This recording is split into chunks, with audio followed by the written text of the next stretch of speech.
Hey, real quick, a bit of news this week that caught my eye that I really wanted to talk about. Apparently, according to reports, Valve, the people behind Steam, are working on a Switch-like portable gaming PC device. It's codenamed the Steam Pal right now, and I think it could change everything, partially because I've seen it in a way, not the device, but I've seen the potential firsthand. I think there's also a lot of caveats that I think we should talk about, but just hear me out on this one. I'm really excited. So this is an exclusive report from Ars Technica. Sam Mekovich wrote this. I trust his reporting. Multiple sources familiar with the matter have confirmed that the hardware has been in development for some time. This week, Valve itself pointed to the device by slipping new hardware-related code into the latest version of Steam. This is where the codename Steam Pal has been found, but in Sam's reporting, he also goes into speaking with people with first-hand accounts familiar with the project. So, of course, you can take that with a grain of salt, but apparently multiple sources have confirmed this Switch-like PC in the works from Valve.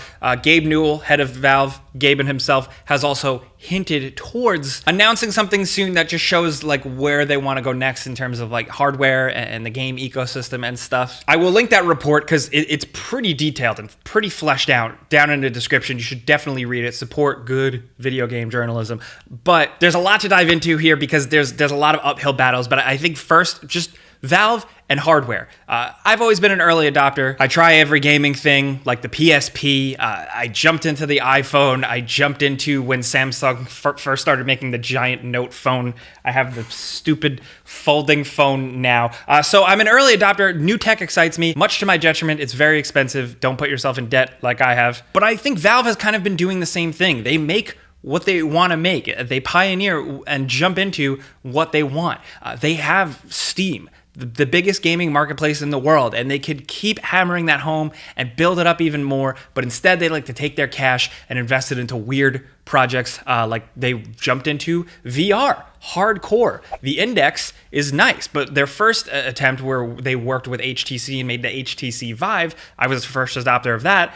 I thought it was absolutely great. They've also had some missteps. I mean, they had the, remember Steam boxes? Is that what they called them? Where they were kind of working with other PC manufacturers to make a specific Steam box. That didn't really work out. They've had missteps, but this thing I think is so exciting specifically because, like I hinted at in the early video, I've been on board with this concept for a long time. I love the Switch, obviously. I'm totally on record for that. But I've been messing around with and playing with devices that work as portable PCs. Most recently, this right here.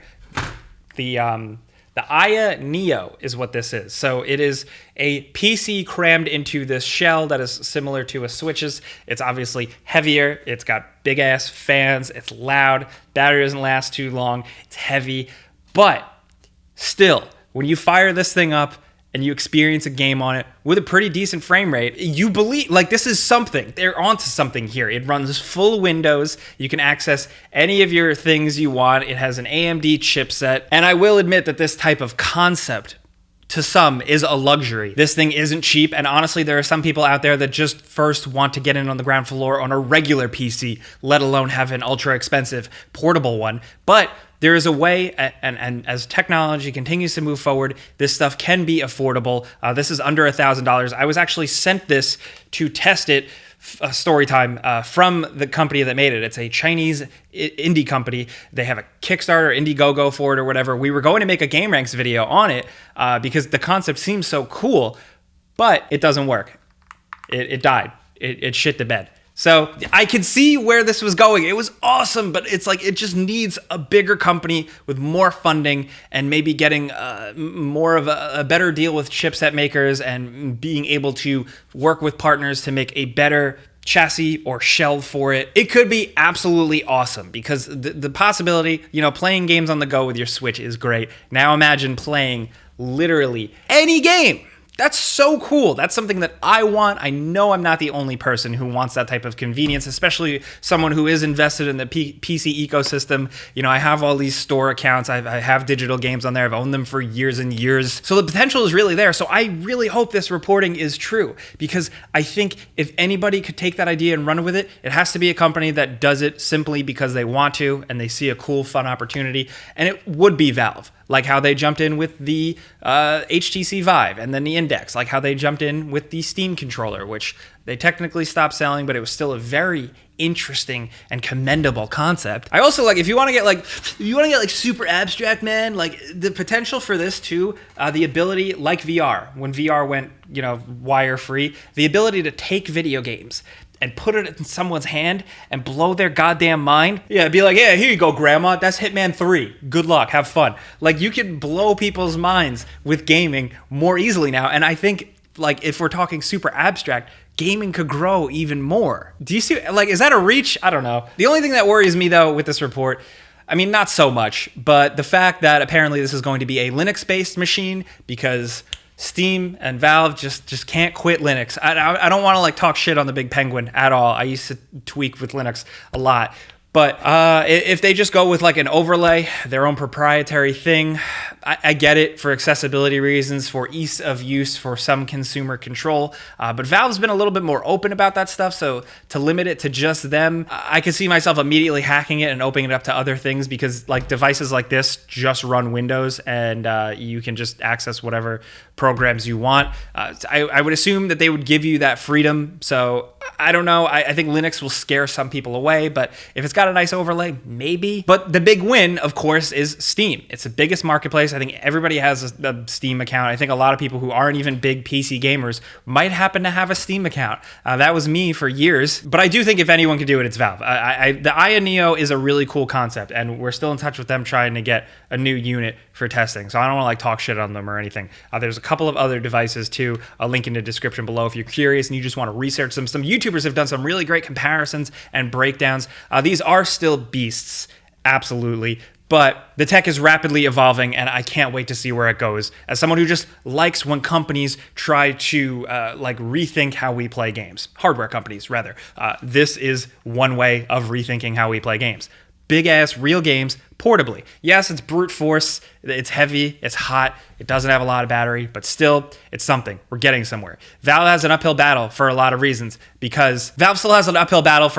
like what I talked about earlier, but also the fact that still chipset availability is still pretty rough. In terms of like with the pandemic and availability and stuff. Like, have you tried to buy an RTX card? It's really hard out there. It's part of the reason why PS5s are limited availability. So it's AMD, it's NVIDIA. There's just issues everywhere with manufacturing these chips. So that could be tough. The other thing that's going to be really key is that this report does suggest that it's going to have buttons, it's going to have joysticks, it's also going to have a touchpad on the side while also having a capacitive or whatever touch screen, which is nice. But that hand feel is key, man.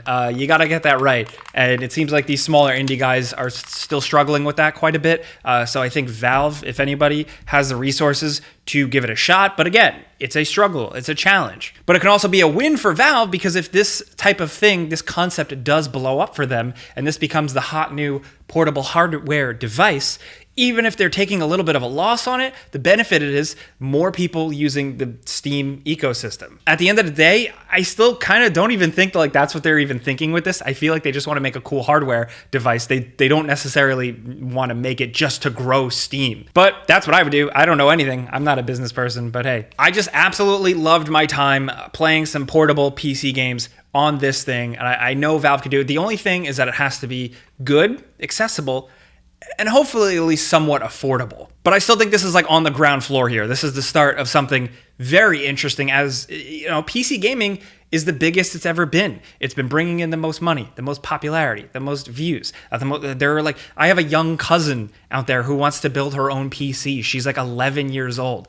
That's crazy. I mean, like, that's awesome. I mean, like, yeah, it's just because she wants to play Fortnite, but she'll get exposed to other games too in the process. So PC gaming is blowing up more and more. It's becoming more of a household thing.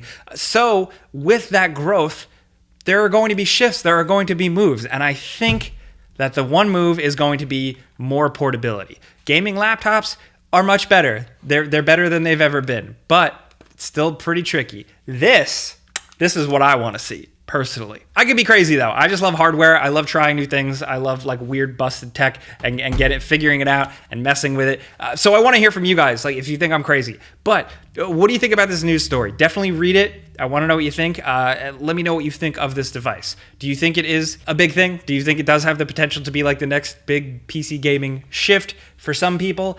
I personally do. That's how I would want to play PC games. Sometimes I'd like the option. Again, it's a luxury, but if you're feeling the same way, let me know. If you feel completely differently, I also want to know. If you've sat around watching this whole video, I appreciate you. Thank you for being here. Clicking the like button is all you have to do to help me out. I'm just talking about stuff I love. I'm not hating shit for the algorithm. So I'm Jake Baldino. Thank you for watching. You can subscribe because video games.